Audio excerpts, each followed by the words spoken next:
예, 보여주고 있습니다. 자, 하지만 이제 중요한 것은 이렇게 올라오는 이 과정 안에서도 예, 전체적인 이제 수급 상태를 보면은 지금 보실 텐데요. 코스피는 계속 이제 외국인들이 팔았어요. 예? 단기적으로 19일 이후에 이제 바닥을 잡는 이 과정 중에서도 실질적으로 보면은 외국인들의 그 매수세는 없었다는 거예요. 그러면 저렇게 올라올 수 있었던 것은 이제 상대적으로 개인들 물량으로 이렇게 저렇게 받치면서 중간중간에 기관들이 이렇게 사주면서 기관이나 그 연기금이나 뭐 기관 뭐 이런 데서 사주면서 지수가 올랐다고 볼 수 있는 게 아닌가 생각됩니다. 그래서 이제 지금 조금 뭐 처음에 이제 반등이 나올 때 그 시점에서도 제가 저번 주에도 이야기를 했죠. 물론 정책적인 부분들 나오면은 그 단기적인 이제 상승이 나올 수도 있는데 그런 부분에 있어 갖고 이제 본격적으로 돈이 많이 부러지니까 그 반등이 큰 폭으로 그 V자로 나온다는 뭐 이런 생각 뭐 하시는 거는 조금 섣부른 판단일 것이라고 생각해서 너무 이렇게 그 희망회로를 돌리지 말라고 이야기를 했었어요. 근데 현재 이제 어찌됐든 간에 수급 자체는 외국인들이 이렇게 좀 꾸준하게 돌아갔고 바닥을 다져주는 형국이 아니기 때문에 좀 조심해야 됩니다. 아직까지는 이제 사실 이제 뭐 우리나라도 그렇고 뭐 중국은 뭐 이제 거의 뭐 오늘 뉴스 보니까 이제 통제 우한이나 이런데 이제 도시 폐쇄했던 거 교통 그 이제 그 정치적 막아놨던 것들 이제 다시 원상태로 돌린다는 뭐 말이 나오던데 아직 유럽이나 이제 기타 이제 미국 쪽 이런 쪽은 여전히 지금 심각하죠. 하지만 이제 뭐 좋은 소식은 유럽 쪽에서 이제 제일 먼저 문제가 됐던 게 이탈리아죠. 이탈리아 쪽에서는 이제 슬슬 이제 좀 꺾이는 부분이 보이기 시작하고 있습니다. 자, 지금 현재 이제 바이러스 관련해 갖고 이제 전 세계 통계치 그 나타내는 건데요. 일단 여기 제일 위에 지금 현재 이제 미국이 중국을 앞질러 갖고 1등으로 달리고 있어요. 이제 탑입니다. 그 다음엔 중국, 그 다음엔 이탈리아. 근데 중국 같은 경우에는 뭐 이제 거의 뭐 나오는 뉴스에 따르면 거의 뭐 마무리 단계에 접어들었다고 이야기하죠. 뭐 믿거나 말거나 하지만 그 다음에 이탈리아. 자, 그러면 이제 우리가 이제 그 유럽 쪽에서는 제일 먼저 이렇게 문제가 됐던 이탈리아를 한번 보도록 하겠습니다. 지금 이거 영어로 되어 있으니까 한국어로 번역을 했어요. 이탈리아 총 바이러스 사례 해갖고 지금 계속적으로 토탈 이제 그 수치는 계속 올라가고 있습니다. 확진자 수는. 하지만 여기 보시면은 새로 이제 매일매일 새로 발생되는 이제 사례가 여기 이제 21일 날 최고점을 찍고 나서는 추세가 꺾였죠. 예? 그러면 이제 사실 이런 걸 봤을 때는 이제 이탈리아 같은 경우에도 한풀 꺾였기 때문에 그 주변국 나라들도 조금만 시간이 지나면 뒤늦게 이제 발생했던 데는 추후에 이제 이탈리아 같은 이런 모습으로 이렇게 예, 진행되지 않을까. 다 우리도 다 겪었잖아요. 우리나라도. 근데 지금 현재 이제 우리나라 같은 경우에는 전 세계에서 이제 우려 그 하는 거는 뭐 우리 같은 경우에는 특히 이제 중국에서 문제가 됐었고 그 다음은 이제 미국에서 문제가 컸었죠. 그리고 또 우리나라 또 수출이 유럽 쪽에도 많으니까 뭐 아무튼 사실 우리나라 그 상황을 봤을 때는 다 완전히 안 좋은 상황이에요. 근데 사실 근데 이제 뭐 어찌됐든 세계에서 이제 제일 강대국이라 할 수 있는 미국의 추이가 제일 중요하지 않겠나 싶은데요. 이것도 한번 지금 현재 상황을 추이를 한번 보도록 하겠습니다. 지금같이 미국 총 바이러스 사례 해갖고 엄청나게 지금 증가폭이 증가하고 있죠. 가파르게 18일 이후부터 해갖고요. 확진자 수가 많이 늘어나고 지금 오늘 26일이네요. 26일 이제 기준으로 해갖고 이제 최대치 계속 이제 그 매일매일 발생하는 사례들 그 최고치가 계속 갱신되고 있어요. 이게 그 이제 이탈리아처럼 한풀 꺾어야지 조금 시장에서 이제 그때부터 해갖고 약간의 희망으로 돌릴 수 있지 않을까 이렇게 생각이 됩니다. 그러면서 이제 우리가 사실 이제 연준에서 진짜 양적 완화를 제대로 하고 있냐 안 하고 있냐 이런 것들 한번 볼락하면 연준이 이제 그 채권 매입이나 이런 부분 하면 연준 총자산 이런 현황을 한번 찾아보면 돼요. 예? 예, 지금 이게 이제 연준 총자산 그 현황인데 2008년도 요때 이제 금융위기 때 이제 엄청나게 매입을 하고 나서 그 지속적으로 쭉 매입하다 2018년도 때 점진적으로 줄이기 시작하다가 어떻게 돼요? 2019년 후반부터 해갖고 예, 다시 이제 늘리고 있죠. 그때부터 금리 인하하면서부터 해갖고 예, 뭐그 여러 가지 이야기 많죠. 무역 전쟁 어쩌고저쩌고 해갖고 그러면서 요번에 이제 상당하게 예, 강력하게 지금 현재 그 늘어나고 있어요. 뭐 사실 이런 거 봤을 땐 확실하게 이제 돈이 많이 풀리고 있다. 그러면 연준에서 이렇게 한다는 것은 뭐 다른 나라는 뭐 더 하겠죠. 자, 이런 걸 봤을 때 이제 분명히 이제 우리 그 시장에 돈은 많이 풀려 있는데 왜 주가의 상황은 좋지 않을까? 그 뭐 첫 번째도 두 번째도 세 번째도 일단은 이게 이런 상황이 만들어지게끔 했는 원인 제공했는 게 뭐예요? 바로 저는 바이러스라고 생각합니다. 이 바이러스가 이제 어느 정도 이제 잡히지 않는 이상 사실 이제 주가가 올라가기에는 그 아무리 돈이 많이 풀려 있다 하더라도 그 이제 지금 현재 시장에서 우려하는 부분들이 계속 존재를 하기 때문에 힘들다고 보고 있는 거죠. 자, 그런데 이제 현재 이제 뭐 환율이라든지 우리가 이제 뭐 원달러 환율 같은 경우에도 이제 상당히 이렇게 그 19일 날 예, 미국 쪽하고 이런 쪽하고 더 확진자 수 쫙 늘어나고 뭐 이렇게 하다 보니까 그런 영향을 받아서 거의 뭐 한 1300원대까지 올라갔어요. 하지만 그 이후에 예, 시장에서 이제 돈 푼다 하고 나서는 이제 환율도 많이 잡혔죠. 그러면서 이제 지금 이런 그 상황이 되어 있습니다. 그럼 미달러 그 선물도 마찬가지 예, 지금 이런 식으로 같이 빠졌어요. 그러면 분명히 우리는 이제 일반적으로 우리나라 환율이 빠지면 예, 환율이 빠지면 환율이 실질적으로 본격적으로 24일부터 빠졌어요. 그러면 환율이 빠지면 실질적으로 우리나라 이제 외국인들 투자가 어느 정도 증가하게 되고 그에 따른 주가에도 긍정적 영향을 준다고 일반적으로 모두들 다 알고 있는 사실입니다. 하지만 보세요. 24일 이날 이제 덜 팔았을 뿐이지 계속 팔았어요. 그리고 이제 그 다음날 또 환율 빠졌죠. 뭐 이 앞전에 비하면 이제 덜 팔았어요. 맞죠? 예, 그리고 뭐 이것도 마찬가지 뭐 이 앞전에 비하면은 뭐 덜 팔았는 거 아니냐. 오늘 또 마찬가지.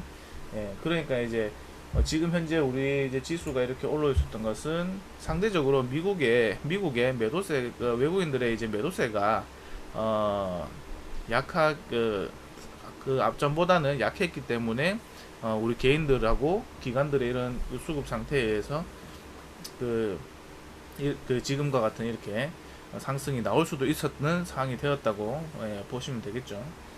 자, 뭐 딴 건 없습니다. 지금 현재 이제 종목들 뭐 이것저것 뭐 그 많이 이제 단기간에 한 일주일 상간에 엄청나게 많은 변동성을 갖고 뭐 그 낙폭과대에 대한 부분을 빨리 회복을 해줬어요. 뭐 전기, 전자 뭐 이런 거 전부 다 그렇죠. 근데 그 중에서 이제 유독 이제 눈여겨지는 섹터는 이제 아무래도 바이러스 이런 부분 때문에 제약주 이런 쪽이 상당히 강했습니다. 그래서 지금 먼저 미국 수출이라든지 유럽 수출이라든지 그런 엄청난 많은 뉴스들이 지금 쏟아지고 있어요. 하지만 이제 저는 지금 현재 이제 제약주를 하기보다는 그냥 이제 그 현재 이제 제약주 이외에 어차피 4차 산업 관련해서 관련된 종목들은 여전히 꾸준하게 이렇게 그 성장할 수 있다는 그 믿음을 가지고 앞으로 이제 그 여러 가지 지표들이나 이런 부분 실적 추이라든지 이런 부분에 대해서 이제 유심히 관찰을 하면서 천천히 이렇게 접근하시는 게 좋다고 생각합니다. 아직은 현재 남아있는 불확실성은 여전히 많습니다. 이 바이러스로 인해서 지금 이제 세계 경제가 활동을 모아죠. 사람들이 이제 집 안에만 있고 하다 보니까. 그럼 그에 따른 이제 소비 심리라든지 그리고 일을 당장 못 하잖아요. 예, 그러고 나서 이제 뭐 이런 부분 때문에 이제 뭐 실업자들도 많이 늘어나고 거기다가 이제 뭐 유가나 이런 것도 갑자기 뭐 폭락해갖고 지금 엄청나게 떨어져 있죠. 그러면서 거기에 따른 이제 뭐 저물가, 예, 디플레이션 관련해갖고에 대한 이제 우려스러운 말들, 적정 뭐 그런 부분도 있고, 그리고 이제 뭐 에너지 기업들에 대한 이제 그 이제 도산에 대한 위험성들 이런 것도 많이 내포되어 있어요. 그래서 이제 그런 부분이 이 바이러스를 통해서 이제 연쇄적으로 복합적으로 한 번에 나왔기 때문에 그런 이제 그 경제적인 부분에서 미칠 수 있는 영향을 우리가 다 걱정스러우니까 이런 폭락이 나왔다고 보시면 됩니다. 사실 그렇게 되지 않기 위해서 이제 돈을 풀고 있는 거예요. 뭐 그래 되기 시작하면은 지금 여기가 바닥이 아닐 수도 있습니다. 단기적인 바닥이 아닐 수도 있어요. 예, 하락에 이제 2파동까지 그 만들어지는 거라 생각할 수도 있는 겁니다. 여기서 이제 뭐 그 우려가 이제 현실화되는 순간 이 저점을 깨고 이제 3파의 이제 흐름을 움직임이 나올 수도 있습니다. 그러니까 이런 부분을 그 지금 현재 이제 제가 이전에도 계속 이야기했다시피 여기서 계속 이야기했다시피 현재 상황이 안 좋으니까 예, 리스크 관리차 현금 확보하든지 신용 담보 뭐 이런 거 쓰는 사람들은 그에 따른 이제 전략을 조금 해놓으시는 게 좋을 거라고 했는 부분 여전히 지금 또 마찬가지입니다. 어차피 이제 종목이 지금 당장에 우리가 이제 뭐 일단 제가 관심 종목들 보고 있는 판세인데요. 이렇게 막 빨갛게 올라온다 해서 좋은 게 아닙니다. 예, 다시 한번 빠질 수 있다는 그런 부분이 여전히 존재하기 때문에 지금은 이제 단기적인 이제 그 낙폭과대에 대한 강한 매수세, 반등세 때문에 올라왔는 거라고 생각하시고 조금 소극적인 자세로 이렇게 접근하시는 게 좋을 것 같아요. 만약에 현금이 없는 사람들 같은 경우에는 뭐 그냥 어쩔 수 없이 버텨야 됩니다. 어차피 뭐 좋은 종목 샀다면 시간이 해결해 줍니다. 만약 지금 당장은 힘들지 모르겠지만 1년 뒤에는 분명히 저는 이제 현재보다 더 좋은 예, 그 마이너스를 오히려 수익 전환해 갖고 예, 더 좋은 그 상황에서 시간이 이제 시간을 잘 이용하면은 충분히 만들 수 있다고 생각합니다. 하지만 내가 현금을 갖고 있는 사람이라면 지금 안 그래도 이제 뭐 뉴스에서 많은 이야기들 나오죠. 그 신용 잔고도 지금 많이 털려 나가고 근데 그 반면에 또 새로운 이제 자금들이 유입이 돼 갖고 그 투자 예탁금 뭐 CMA 그 투자 예탁금 뭐 이렇게 잔고들이 계속 늘어나고 있다 죠. 제가 오늘 아침에 보니까 이제 45조까지 이렇게 찍혀 있더라고요. 그리고 신용 같은 경우에도 지금 6조 4천억인가 까지 이렇게 빠져 있습니다. 그런데 오늘 어제가 이제 신용의 이제 최저점이었고 오늘 조금 이제 신용이 또 다시 이제 그 잔고가 늘어나는 모습이 보였어요. 뭐 많이 늘지는 않았지만 280억인가 뭐 이 정도. 지금 보시면은 여기 투자 예탁금 보면 45조 정도 있죠. 그 오늘 이제 여기 얼마예요? 보자. 100만 100만 1000만 억 10억 100억 1000억 3조인가요? 3조나 늘었네. 맞네. 45조니까 3조나 이렇게 투자 예탁금이 늘었어요. 계속 늘어나고 있습니다. 일주일 전만 했어도 이게 30 몇 조였는데 지금 45조나 됐어요. 그 신용잔고는 이제 어저께 최저점 찍고 나서는 오늘 이제 2,800억 정도가 이제 280억, 예? 280억 정도가 지금 현재 오늘 이제 조금 늘어났어요. 그리고 CMA 잔고, 뭐 이것도 뭐 같은 이제 그거라 보시면 되지 않겠나. 그러면 이 두 개 합치면 거의 한 100조 가까운 돈이 지금 뭔가를 하려고 지금 계속 들어오고 있다는 소리인 거죠. 이런 것만 봤을 때는 시장에 엄청난 돈이 지금 어디로 가야 될지 모르고 갈피를 못 잡고 지금 방황하고 있는 거죠. 근데 이제 지금 현재 뭐 이런 것들을 봤을 때 부동산이나 이런 부분 또 이제 계속 이제 뭐 나오는 소리에 의하면 크게 이제 많이 올랐던 쪽에서부터 하고 지금 전진적으로 이제 빠지고 있다는 소리도 들리고 그러면 이런 그 부동산에 있던 자금들이 지금 현재 이제 주식 투자 쪽으로 이렇게 쏠리는 게 아닌가 하는 생각도 해봅니다. 왜냐면 이제 이런 상황 때문에 삼성전자의 주가가 지금 엄청나게 빠져 있습니다. 우리 뭐 어차피 삼성전자가 시총 상위 넘버원이니까 이 종목이 그 요 앞전에 6만원까지 갔던 것이 지금 다시 45,000원, 42,000원까지 다시 내려왔어요. 올해 초, 예? 올해 초 이제 박스권 있는 자리까지 다시 내렸어요. 그러니까 사람들이 이제 다시 이제 싸다는 생각을 갖고 있는지 이런 부분에서 갖고 관심을 많이 가진다는 소식도 많이 듣고 있습니다. 하지만 이제 개인들이 많이 이렇게 주식을 산다는 건 뭐 좋은 건 아닙니다. 좋은 건 아니에요. 왜냐면 이게 그 돈이란 거는 그리고 스마트 머니들은 개인들이 많이 붙는 거 사실 좋아하진 않습니다. 하지만 근데 우리가 이제 역사적으로 봤을 때는 그 바닥을 다질 수 있는 자리와 최꼭대기를 제일 잘 찍어내는 게 개인이라고 또 늘 하더라고요. 예전에 2008년 금융위기 때도 개인들이 예, 이 저점 바닥권에서 상당히 많이 증가했다고 하더라고요. 뭐 그거는 이제 여러분들도 이제 뭐 여러 가지 과거에 대한 데이터라든지 자료들 이런 부분 찾아보면은 알 수 있는 내용입니다. 뭐 이런 내용을 이야기하려고 하는 건 다 아는 내용을 이야기하려는 게 아니고요. 그러면 이제 현재 이제 투자는 어떻게 해야 될 것인가? 예.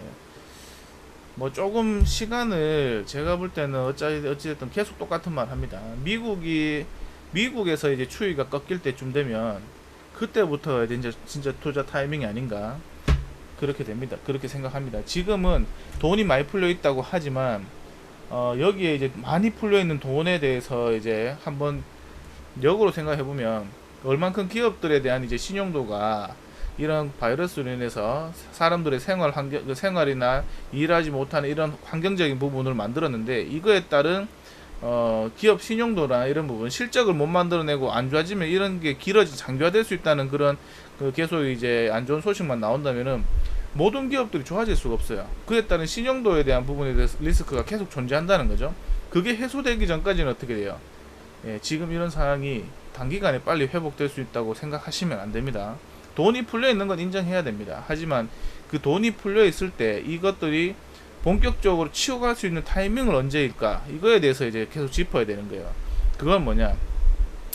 미국의 확진자 수가 이탈리아처럼 혹은 우리나라처럼 혹은 중국처럼